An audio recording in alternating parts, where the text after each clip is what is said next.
ಸ್ನೇಹಿತರ welcome back to Mahi masters YouTube channel. ನಾನು ನಿಮ್ಮ ಮಹಿಗೌಡ ಮಾತಾಡ್ತಿರೋದು. ಇವತ್ತಿನ ಈ ವಿಡಿಯೋದಲ್ಲಿ KCET 2025 ವಿದ್ಯಾರ್ಥಿಗಳಿಗೆ ಪ್ರಾವಿಷನಲ್ ರಿಸಲ್ಟ್ಸ್ ಬಗ್ಗೆ ಒಂದು ಡೌಟನ್ನು ಕೇಳ್ತಿದ್ದಾರೆ. ಯಾವಾಗ ಬರುತ್ತೆ, ಏನು, ಯಾವ ರೀತಿ ಅಂತ ಹೇಳಿ. ಸೊ ಅದ್ರ ಬಗ್ಗೆ ಒಂದು ಅಪ್ಡೇಟನ್ನು ತಿಳಿಸ್ಕೊಡ್ತೀನಿ. ಜೊತೆಗೆ ಸ್ಟೂಡೆಂಟ್ಸು ಮೊನ್ನೆ ನಾನು ನಿಮಗೆ ಸ್ಕಾಲರ್ಶಿಪ್ ಬಗ್ಗೆ ತಿಳಿಸ್ಕೊಟ್ಟಿದ್ದೆ KCET ವಿದ್ಯಾರ್ಥಿಗಳಿಗೆ.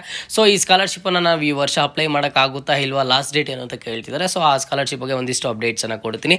ಸೊ ವಿಡಿಯೋನ ಕಂಪ್ಲೀಟಾಗಿ ವಾಚ್ ಮಾಡಿ. ಆ್ಯಂಡ್ ಅದಕ್ಕಿಂತ ಮುಂಚೆ ಚಾನಲ್ಗೆ ಫಸ್ಟ್ ಟೈಮ್ ವಿಸಿಟ್ ಮಾಡಿದರೆ ಅಥವಾ ಇನ್ನೂ ಸಬ್ಸ್ಕ್ರೈಬ್ ಮಾಡ್ಕೊಂಡಿಲ್ಲ ಅಂತಂದರೆ ಈ ಕೂಡಲೇ ಚಾನಲ್ಗೆ ಲೈಕು ಸಬ್ಸ್ಕ್ರೈಬನ್ನು ಮಾಡ್ಕೊಳ್ಳಿ. ವಿಡಿಯೋನ ಸ್ಟಾರ್ಟ್ ಮಾಡೋಣ. ಅದಕ್ಕಿಂತ ಮುಂಚೆ ನೋಡಿ ನಾನು ಈಗಾಗಲೇ ಸಾಕಷ್ಟು ವಿಡಿಯೋಸಲ್ಲಿ ಮಿರಾಯಿ ಸ್ಕೂಲ್ ಆಫ್ ಟೆಕ್ನಾಲಜಿ ಬಗ್ಗೆ ಹೇಳಿದ್ದೆ. ಈಗ ಇತ್ತೀಚೆಗೆ ಒಂದಿಷ್ಟು ಕಮೆಂಟ್ಸ್ ಆದರೆ ಬರ್ತಿದ್ದಾವೆ, ಜೊತೆಗೆ ಒಂದಿಷ್ಟು ಡೌಟ್ಸ್ ಆದರೆ ಕೇಳ್ತಿದ್ದಾರೆ. ಮಿರಾಯಿ ಸ್ಕೂಲ್ ಆಫ್ ಟೆಕ್ನಾಲಜಿಯಲ್ಲಿ ಅಡ್ಮಿಷನ್ ಅನ್ನು ಪಡ್ಕೊಳ್ಳೋದಕ್ಕೆ ಈಗ ಒಂದು ಅಡ್ಮಿಷನ್ಸ್ ಆದರೆ ಇದಾವ, ಕ್ಲೋಸ್ ಆಗಿಬಿಟ್ಟಿದೆಯಾ, ಏನ್ ಕತೆ ಅಂತ ಹೇಳ್ಬಿಟ್ಟು ನೋಡಿ. ಇಲ್ಲಿ ಬಂದ್ಬಿಟ್ಟು ರತಿನಮ್ ಕ್ಯಾಂಪಸ್ ಅಲ್ಲಿ ಈಗಾಗಲೇ ಸಹ ಫುಲ್ ಆಗ್ಬಿಟ್ಟಿದೆ. ಇನ್ನು ಬಾಕಿ ಇರುವಂತದ್ದು ಮಾತ್ರ ಐಟೆಕ್ ಕ್ಯಾಂಪಸ್ ಅಲ್ಲಿ, ಅದು ಕೂಡ ಸಹ ಇವತ್ತಿಗೆ 100 ಸೀಟುಗಳು ಮಾತ್ರ ಉಳಿದಿದಾವಂತೆ. ಇದು ಕೊನೆಯ ಕಾಲ್ ನೋಡಿ. ಹಾಗೆ ನೋಡ್ತಾ ಹೋಗೋದಾದ್ರೆ ನೋಡಿ, ಬೇರೆ ಕಾಲೇಜಸ್ ಅಲ್ಲಿ ಎಲ್ಲಾನು ಸಹ ಟ್ರೆಡಿಷನಲ್ ಕಾಲೇಜಸ್ ಅಲ್ಲಿ ಈಗ್ಲೂ ಒಂದು ಹಳೆಯ ಔಟ್ಡೇಟೆಡ್ ಸಿಲೆಬಸ್ ಆಗಿರ್ಬೋದು, ಇಲ್ಲ ಅಂತಂದ್ರೆ ಬೋರಿಂಗ್ ಫ್ಯಾಕಲ್ಟಿ ಆಗಿರ್ಬೋದು, ಈ ರೀತಿ ಇರ್ತಾರ. ಫೈನಲ್ ಇಯರ್ಗೆ ಬರೋವಾಗ ಅವ್ರಿಗೆ ನೆನಪಾಗುತ್ತಾ ಮಾರುಕಟ್ಟೆಯಲ್ಲಿ ಬೇರೆ ತಂತ್ರಜ್ಞಾನ ಇರಬೇಕಲ್ವಾ ಅಂತ ಹೇಳ್ಬಿಟ್ಟು. ಅಂಡ್ ಜೊತೆಗೆ ಪ್ಲೇಸ್ಮೆಂಟ್ ಡ್ರೈವ್ ನಲ್ಲೆಲ್ಲ 3.5 lakhs ಬಂತು ಅಂತಂದ್ರೆ ತುಂಬಾನೇ ಖುಷಿ ಪಡ್ತೀವಿ. ಬಟ್ ಆದ್ರೆ ಈಗ ಟೆಕ್ ಇಂಡಸ್ಟ್ರಿಯಲ್ಲಿ ಇವತ್ತಿಗೆ ಸಂಪೂರ್ಣವಾಗಿ ಎಲ್ಲ ಬದಲಾಗಿದೆ. AI ಗೇಮ್ ನವೀಕರಿಸಿದೆ. ಓಕೆನಾ, ಕಂಪ್ನಿಗಳಲ್ಲಿ ಈಗ ಅಲೋ ವರ್ಲ್ಡ್ ಕೋಡರ್ಸ್ ಬೇಡ ಅಂತ ಹೇಳ್ತಾ ಇದ್ದಾರೆ. ಯಾಕಂತ ಅಂದ್ರೆ ಅವ್ರಿಗೆ ಡೇ 1 ಇಂದಾನೆ ಪ್ರಾಡಕ್ಟ್ಸಿಂಗ್ ಮಾಡೋ AI ನಿಂಜಾಸ್ ಬೇಕು ಅಂತ ಹೇಳ್ಬಿಟ್ಟು. ಸೊ ಇದನ್ನ ಎಲ್ಲಿ ಕಲಿಸ್ತಾರೆ ಅಂತಂದ್ರೆ ಇದರಲ್ಲಿ ಮಿರಾಯಿ ಬರುತ್ತದೆ ಇರೋ ತರ.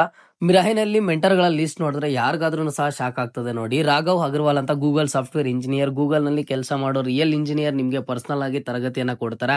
ಜೊತೆಗೆ Susmitha Lalam, Amazon SDE, Amazon ನಲ್ಲಿ ಮಿಲಿಯನ್ ಯೂಸರ್ಸ್ ಬಳಸೋ ಸಿಸ್ಟಮ್ಸ್ ಆಯ್ಕೆಯ ಕ್ರಿಯೇಷನ್ ಆಗಿರುತ್ತೆ ಇವ್ರದ್ದು. And coding blocks founders Varun Kohli and Karthik Mathurai 50,000ಕ್ಕಿಂತ ಜಾಸ್ತಿ ವಿದ್ಯಾರ್ಥಿಗಳಿಗೆ ಪ್ಲೇಸ್ ಆಗಿದ್ದಾರೆ. ಓಕೆನಾ, ವಿದ್ಯಾರ್ಥಿಗಳು ಪ್ಲೇಸ್ ಆಗಿದ್ದಾರೆ. ಇಲ್ಲಿ ನಿಮ್ಗೆ ಇಂಡಸ್ಟ್ರಿ ಲೆಜೆಂಡ್ಸ್ ಎಲ್ಲಾನು ಸಹ ನಿಮ್ ಜೊತೆ ವಾರ್ ಸ್ಟೋರೀಸ್ ಎಲ್ಲ ಹಂಚ್ಕೋತಾರೆ. ಅಂಡ್ ಈಗಾಗಲೇ ನಿಮ್ಮ ಒಂದು ಸೀನಿಯರ್ಸ್ ಗೂಗಲ್ ನಲ್ಲಿ ಕೆಲಸ ಮಾಡ್ತಾ ಇದ್ದಾರೆ. ಸೊ ಇವರು ಕಾಲೇಜ್ ಹೆಸರಿಂದಲ್ಲ, ಮೆಂಟರ್ಶಿಪ್ ನ ಗುಣಮಟ್ಟದಿಂದ. ಅಂಡ್ ಇಲ್ಲಿ ನಾವು ಹಾಸ್ಟೆಲ್ಸ್ ಬಗ್ಗೆ ನೋಡೋದಾದ್ರೆ ಒಂದು ಒಳ್ಳೆ ವೆಲ್ ಮೈಂಟೈನ್ಡ್ ಹಾಸ್ಟೆಲ್ಸ್ ಅನ್ನ ಮೈಂಟೈನ್ ಮಾಡಿದ್ದಾರೆ ಗಾಜಿಯಾಬಾದ್ ಮತ್ತು ಬೆಂಗಳೂರು ಹಾಸ್ಟೆಲ್ಸ್ ಗಳಲ್ಲಿ. ಇಲ್ಲಿ ಫೀಸ್ ಕೂಡ ಸಹ ಎಷ್ಟಿರುತ್ತೆ ಅಂತಂದ್ರೆ ವರ್ಷಕ್ಕೆ 75,000ದಿಂದ 1.1 ಲಕ್ಷದೊಳಗಡೆ ಇರುತ್ತೆ.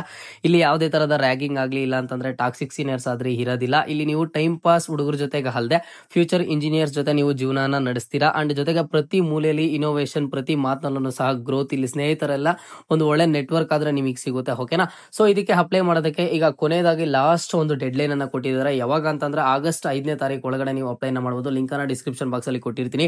ಟೆಸ್ಟ್ ಬಂದ್ಬಿಟ್ಟು ನಿಮ್ಗೆ ಆಗಸ್ಟ್ 6 ಅಂಡ್ ಹಾಗೇನು ಸಹ ಆಗಸ್ಟ್ 7ನೇ ತಾರೀಕು ಇರುತ್ತೆ. ಅದರ ನಂತರ ನಿಮ್ಗೆ ಯಾವುದೇ ತರದ ಒಂದು ಅವಕಾಶವಾದ್ರೆ ಇರೋದಿಲ್ಲ. ಓಕೆನಾ, ಇದೊಂದು ರೀತಿಯ ನಿಮಗೆ ಫೈನಲ್ ಸಜೆಷನ್ ಅಂತಾನೆ ಹೇಳ್ಬೋದು. ಯಾಕಂತಂದ್ರೆ ಮತ್ತೆ ನೀವು ಇದಕ್ಕೆ ಅಪ್ಲೈ ಮಾಡೋದಕ್ಕೆ ಆಗೋದಿಲ್ಲ. ಇದೇ ಒಂದು ಲಾಸ್ಟ್ ಚಾನ್ಸ್. ಆಗಸ್ಟ್ 5ನೇ ತಾರೀಕು ಆಗಿದ್ದ ಆದ್ಮೇಲೆ ನಾನೇನಾದ್ರೂ ಮಿರಾಯಿ ಸ್ಕೂಲ್ ಆಫ್ ಟೆಕ್ನಾಲಜಿ ಬಗ್ಗೆ ಒಂದು ವಿಡಿಯೋಸ್ ಅನ್ನ ಮಾಡ್ತಿದ್ದೀನಿ ಅಂತ ಅಂದ್ರೆ ನಿಮಗೆ ಮತ್ತೆ ಯಾವ್ದಾದ್ರು ಸಕ್ಸಸ್ ಸ್ಟೋರೀಸ್ ಅನ್ನ ಹೇಳ್ತಿರ್ತೀನಿ. ಓಕೆನಾ, ಸೊ ಅದ್ರಲ್ಲಿ ಇರುವಂತವ್ರು ಯಾವ ರೀತಿ ಗ್ರೋತ್ ಆದ್ರು ಅಂತ ಹೇಳ್ಬಿಟ್ಟು. ಓಕೆನಾ, ಇದು ನಿಮ್ಗೊಂದು ಫೈನಲ್ ಕಾಲ್ ಆಗಿರುತ್ತೆ. ಸೊ ಹೋಗಿ ಅಪ್ಲೈ ಮಾಡೋರು, ಇಂಟ್ರೆಸ್ಟ್ ಇರೋರು ಹೋಗಿ ಅಪ್ಲೈನ ಮಾಡಿ. ಬ್ಯಾಕ್ ಟು ಟಾಪಿಕ್ ಕಡೆಗೆ ಬರೋದಾದ್ರೆ ಸಾಕಷ್ಟು ಸ್ಟೂಡೆಂಟ್ಸ್ KCET ವಿದ್ಯಾರ್ಥಿಗಳು ಪ್ರಾವಿಷನಲ್ ರಿಸಲ್ಟ್ಸ್ ಯಾವಾಗ ಬರುತ್ತೆ ಅಂತ ಕೇಳ್ತಿದ್ದಾರೆ. ನೋಡಿ, ನಿಮಗೆ ಮೊನ್ನೆ ಮಾರ್ಕ್ ಅಲಾಟ್ಮೆಂಟ್ ರಿಸಲ್ಟ್ಸ್ ಬಂದಿದ್ದ ಆದ್ಮೇಲೆ ಒಂದು ಟೈಮನ್ನು ಏನು ಕೊಟ್ಟಿದ್ರು. ಸೊ ಆ ಒಂದು ಟೈಮ್ ಕೊಟ್ಟಿದ್ದ ಆದ್ಮೇಲೆ ಅಂದ್ರೆ ನಿಮ್ಗೆ 29ನೇ ತಾರೀಕು ಸಂಜೆ 5 ಗಂಟೆವರೆಗೂ ಒಂದು ಟೈಮನ್ನು ಕೊಟ್ಟಿದ್ರು. ಅದಾದ್ಮೇಲೆ ಲಿಂಕನ್ನು ಕ್ಲೋಸ್ ಮಾಡಿದ್ರು. ಅಂಡ್ ನೆಕ್ಸ್ಟ್ 3 ಡೇಸ್ಗೆ ನಿಮಗೆ ಒಂದು ಪ್ರಾವಿಷನಲ್ ರಿಸಲ್ಟ್ಸ್ ಬರುತ್ತೆ ಅಂತ ಹೇಳಿದ್ರು. ನೀವು ಸ್ಕ್ರೀನ್ ಮೇಲೆ ಅಬ್ಸರ್ವ್ ಮಾಡೋದಾದ್ರೆ ನಿಮಗೆ ಪ್ರಾವಿಷನಲ್ ರಿಸಲ್ಟ್ಸ್ ಬಂದ್ಬಿಟ್ಟು ಈಗ ನಾಳೆ 11 ಗಂಟೆ ಆಗಿದ್ದಾದ್ಮೇಲೆ ನಿಮಗೆ ರಿಸಲ್ಟ್ಸ್ ಆದರೆ ಸಿಗುತ್ತೆ. ಸೊ ಇದರ ಒಂದು ಯೂಸ್ ಏನು, ಮಾರ್ಕ್ ಅಲಾಟ್ಮೆಂಟ್ ರಿಸಲ್ಟ್ಸ್ ಬಂದಿದ್ದ ಆದ್ಮೇಲೆ ಏನೋ ನಮಗೊಂದು 3 ಡೇಸ್ ಟೈಮನ್ನು ಕೊಟ್ಟಿದ್ರಲ್ವ. ಬಟ್ ಈ ಪ್ರಾವಿಷನಲ್ ಅಲಾಟ್ಮೆಂಟ್ ರಿಸಲ್ಟ್ಸ್ ಬಂದಿದ್ದ ಆದ್ಮೇಲೆ ಏನಾದರೂ ಟೈಮನ್ನು ಕೊಡ್ತಾರೆ, ಏನಾದರೂ ಚೇಂಜಸ್ ಮಾಡ್ಬೋದು ಅಂತ ಕೇಳ್ತಿದ್ದಾರೆ. ಯಾವುದೇ ಥರದ ಚೇಂಜಸ್ ಅನ್ನು ಮಾಡೋದಕ್ಕೆ ಆಗೋದಿಲ್ಲ. ನಿಮಗೆ ನೋಡಿ, ಆಗಸ್ಟ್ 1ನೇ ತಾರೀಕು ಬಂದು ಪ್ರಾವಿಷನಲ್ ಅಲಾಟ್ಮೆಂಟ್ ರಿಸಲ್ಟ್ಸ್ ಬರ್ತವೆ. ಅದಾದ್ಮೇಲೆ ನೆಕ್ಸ್ಟ್ 2ನೇ ತಾರೀಕು ಫೈನಲ್ ಅಲಾಟ್ಮೆಂಟ್ ರಿಸಲ್ಟ್ಸ್ ಅನ್ನು ಕೊಡ್ತಾರೆ. ಒಂದೇ ಸಲ ಫೈನಲ್ ಅಲಾಟ್ಮೆಂಟ್ ರಿಸಲ್ಟ್ಸ್ ಕೊಡ್ಬೋದಿತ್ತಲ್ಲ ಅಂತ ನೀವು ಸ್ಟೂಡೆಂಟ್ಸ್ ಕೇಳ್ಬೋದು. ನೋಡಿ, ಇಲ್ಲೊಂದು ರೀತಿಯ ಪ್ರಾವಿಷನಲ್ ರಿಸಲ್ಟ್ಸ್ ಅನ್ನು ಏನಕ್ಕೆ ಕೊಟ್ಟರು ಅಂತಂದ್ರೆ ಈಗ ನೀವು ಸ್ಟೂಡೆಂಟ್ಸ್ ಎಲ್ಲರೂ ಸಹ ಫಸ್ಟ್ ಒಂದು ರಿಸಲ್ಟ್ಸ್ ಅನ್ನ ಚೆಕ್ ಮಾಡ್ತೀರಾ. ರಿಸಲ್ಟ್ಸ್ ಅನ್ನ ಚೆಕ್ ಮಾಡಿದಾಗ ಯಾರ್ದಾದ್ರೂ ಸ್ಟೂಡೆಂಟ್ಸ್ದು ರಿಸಲ್ಟ್ ಅಲ್ಲಿ ಏನಾದರೂ ಮಿಸ್ಟೇಕ್ ಆಗಿತ್ತು, ಇಲ್ಲ ಅಂತಂದ್ರೆ ಫೀಸಲ್ಲಿ ಏನಾದರೂ ವೇರಿಯೇಷನ್ ಆಗಿತ್ತು, ಕೋರ್ಸ್ ಅಲಾಟ್ ಆಗೋದ್ರಲ್ಲಿ ಏನಾದರೂ ವೇರಿಯೇಷನ್ಸ್ ಆಗಿದ್ರೆ ಸ್ಟೂಡೆಂಟ್ಸ್ ಎಲ್ಲರನ್ನು ಸಹ KEAಗೆ ಕಂಪ್ಲೇಂಟ್ ಮಾಡ್ತಾರೆ. ಅವ್ರು ಅದನ್ನ ಸರಿಪಡಿಸ್ಕೊಂಡು ನೆಕ್ಸ್ಟ್ ಏನ್ ಮಾಡ್ತಾರೆ ಅಂತಂದ್ರೆ first round final allotment results ಅಲ್ಲಿ ಕರೆಕ್ಟ್ ಆಗಿ ಕೊಡ್ತಾರೆ. ಒಂದು ರೀತಿಯ ಟ್ರಯಲ್ ಅಂತಾನೆ ಹೇಳ್ಬೋದು. ಓಕೆನಾ, ಸೊ ಯಾಕೆ ಅಂತಂದ್ರೆ KE ಅವರಿಗೆ ಅಷ್ಟೇ ಇದರಿಂದ ಒಂದು ರೀತಿ ಯೂಸ್ ಅಂತ ಹೇಳ್ಬೋದು. ಯಾಕಂತಂದ್ರೆ ಈಗ KE ಅವರನ್ನು ಸಹ ನೀಟಾಗಿ ಎಲ್ಲಾನು ಒಂದು ರಿಸಲ್ಟ್ಸ್ ಅನ್ನು ಅನೌನ್ಸ್ ಮಾಡ್ತಾರೆ. ಸ್ಟೂಡೆಂಟ್ಸ್ ಏನಾದರೂ ಪ್ರಾಬ್ಲಮ್ಸ್ ಫೇಸ್ ಮಾಡ್ತಿದ್ದಾರೆ, KE ಸರ್ವರ್ಸ್ ಕಡೆಯಿಂದ ಏನಾದರೂ ಪ್ರಾಬ್ಲಮ್ ಪ್ರಾಬ್ಲಮ್ ಆಗಿದೆ ಅಂತಂದ್ರೆ ಅವ್ರಿಗೆ ಗೊತ್ತಾಗುತ್ತೆ. ಅದಾದಮೇಲೆ ನೆಕ್ಸ್ಟ್ ನಿಮಗೆ ಫಸ್ಟ್ ಒಂದು ಫೈನಲ್ ಅಲಾಟ್ಮೆಂಟ್ ರಿಸಲ್ಟ್ಸನ್ನು ಕೊಡ್ತಾರೆ. ಬಟ್ ಒಂದಂತೂ ನೆನ್ಪಿಟ್ಕೊಳ್ಳಿ, ಪ್ರಾವಿಷನಲ್ ಅಲಾಟ್ಮೆಂಟ್ ರಿಸಲ್ಟ್ಸಲ್ಲಿ ನಾಳೆ ಯಾವ ಒಂದು ಕಾಲೇಜಲ್ಲಿ ಯಾವ ಒಂದು ಕೋರ್ಸಿಗೆ ಯಾವ ಒಂದು ಕ್ಯಾಟಗಿರಿಯಲ್ಲಿ ನಿಮಗೆ ಸೀಟ್ ಅಲಾಟ್ಮೆಂಟ್ ಆಗುತ್ತೋ ಫೈನಲ್ ಅಲಾಟ್ಮೆಂಟ್ ರಿಸಲ್ಟ್ಸಲ್ಲೂ ಸಹ 99% ಅದೇ ಒಂದು ಸೀಟು, ಅದೇ ಒಂದು ಕಾಲೇಜು, ಅದೇ ಒಂದು ಕ್ಯಾಟಗಿರಿಯಲ್ಲಾದರೆ ಸೀಟ್ ಅಲಾಟ್ಮೆಂಟ್ ಆಗುತ್ತೆ. ಓಕೆನಾ, ಇದರಲ್ಲಿ ಯಾವುದೇ ಥರದ ಚೇಂಜಸ್ ಆದರೆ ಇಲ್ಲ, ನಿಮಗೆ ಬಂದುಬಿಟ್ಟು ಅಂದರೆ ನಾಳೆನೇ ಒಂದು ಪ್ರಾವಿಷನಲ್ ಅಲಾಟ್ಮೆಂಟ್ ರಿಸಲ್ಟ್ಸ್ ಆದರೆ ಸಿಗುತ್ತೆ. ಓಕೆನಾ. ಆ್ಯಂಡ್ KCET ವಿದ್ಯಾರ್ಥಿಗಳಿಗೆ ನಾನೊಂದು ಸ್ಕಾಲರ್ಶಿಪ್ ಬಗ್ಗೆ ತಿಳಿಸ್ಕೊಟ್ಟಿದ್ದೆ, SSP ಸ್ಕಾಲರ್ಶಿಪ್ ಅಂತ ಹೇಳ್ಬಿಟ್ಟು.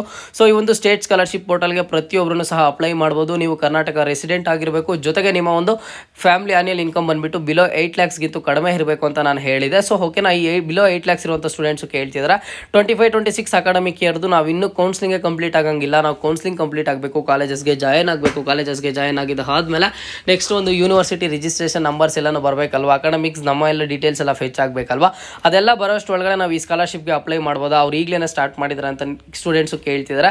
ನೋಡಿ, SSP ಸ್ಕಾಲರ್ಶಿಪ್ ಬಂದುಬಿಟ್ಟು 1ನೇ ಕ್ಲಾಸ್ ಮಗುವಿಂದ ಕರ್ನಾಟಕದಲ್ಲಿ ಯಾವುದೇ ಒಂದು ಕೋರ್ಸನ್ನು ಹೈಯರ್ ಸ್ಟಡೀಸ್ ಆಗಿರ್ಬೋದು, ಪ್ರೈಮರಿ ಸ್ಟಡೀಸ್, ಎಷ್ಟೇ ಹೈಯರ್ ಸ್ಟಡಿ ಮಾಡ್ತಿದ್ರು ಪ್ರತಿಯೊಂದು ಸ್ಟೂಡೆಂಟ್ಗೂ ಬರುವಂಥ ಸ್ಕಾಲರ್ಶಿಪ್ ಆಗಿರುತ್ತೆ SSP ಸ್ಕಾಲರ್ಶಿಪ್. ಹಾಗಾಗಿ ಆದಷ್ಟು ಬೇಗನೆ ಈ ಒಂದು SSP ಸ್ಕಾಲರ್ಶಿಪ್ಪನ್ನು ಸ್ಟಾರ್ಟ್ ಮಾಡ್ಕೋತಾರೆ. ಈಗೆಲ್ಲನೂ ಸದ್ಯಕ್ಕೆ ಜನರಲ್ ಡಿಗ್ರಿ ಸ್ಟೂಡೆಂಟ್ಸ್ ಅಂದರೆ ನಿಮಗೂ ಗೊತ್ತಿರುತ್ತೆ, ನಿಮ್ಮ ಒಂದು ಫ್ರೆಂಡ್ಸ್ ಏನ BSc BCom ಈ ರೀತಿ ಕೋರ್ಸಸ್ಗಳಿಗೆ ಹೋಗಿರ್ತಾರಲ್ವ, ಅವ್ರೇನು ಅಂತಂದರೆ ಸ್ಕಾಲರ್ಶಿಪ್ಸ್ಗೆ ಅಪ್ಲೈನ ಮಾಡ್ಕೋಬೋದು ಆಗಿರುತ್ತೆ. ಇದಕ್ಕೆ ಲಾಸ್ಟ್ ಡೇಟನ್ನು ಸದ್ಯಕ್ಕೆ ಇನ್ನೂ ಡಿಕ್ಲೇರ್ ಆದರೆ ಮಾಡಿಲ್ಲ. ಇಂಜಿನಿಯರಿಂಗ್ ಸ್ಟೂಡೆಂಟ್ಸ್ಗೆ 100% ಸ್ಕಾಲರ್ಶಿಪ್ ಸಿಗುತ್ತೆ. ನಿಮ್ಮ ಒಂದು ಕೌನ್ಸ್ಲಿಂಗ್ ಕಂಪ್ಲೀಟ್ ಆಗಿ 3 ರೌಂಡ್ ಕೌನ್ಸ್ಲಿಂಗ್ ಕಂಪ್ಲೀಟ್ ಆಗಿ ಕಾಲೇಜಸ್ಗೆ ಜಾಯ್ನ್ ಆಗಿದ್ದ ಆದಮೇಲೆ ಆಫ್ಟರ್ ಜಾಯ್ನಿಂಗ್ ಯುವರ್ ಕಾಲೇಜಸ್ ನೀವು ಸ್ಕಾಲರ್ಶಿಪ್ಗೆ ಆರಾಮಾಗಿ ಅಪ್ಲೈ ಮಾಡ್ಬೋದು. ಇದೇ ಒಂದು ಸ್ಕಾಲರ್ಶಿಪ್ಗೆ ಲಾಸ್ಟ್ ಡೇಟನ್ನು ಅಲ್ಲಿ ಅವ್ರಿಗೂ ಎಕ್ಸ್ಟೆಂಡ್ ಮಾಡ್ತಾನೆ ಬರ್ತಾರೆ. ಓಕೆನಾ, ಯಾರನ್ನು ಭಯ ಪಡುವಂಥ ಅವಶ್ಯಕತೆ ಆದರೆ ಇಲ್ಲ. ಇದು ಇವತ್ತಿನ ಮಾಹಿತಿ ಆಗಿತ್ತು. ಮುಂದೆ ಎಲ್ಲ ರೀತಿಯ ಹೆಚ್ಚಿನ ಕೌನ್ಸಿಲಿಂಗ್ ಅಪ್ಡೇಟ್ಸ್ ಜೊತೆಗೆ ಸಿಗ್ತಾ ಇರೋಣ. ಅಲ್ಲಿಯ ತನಕ take care and keep watching Mahi masters for more updates.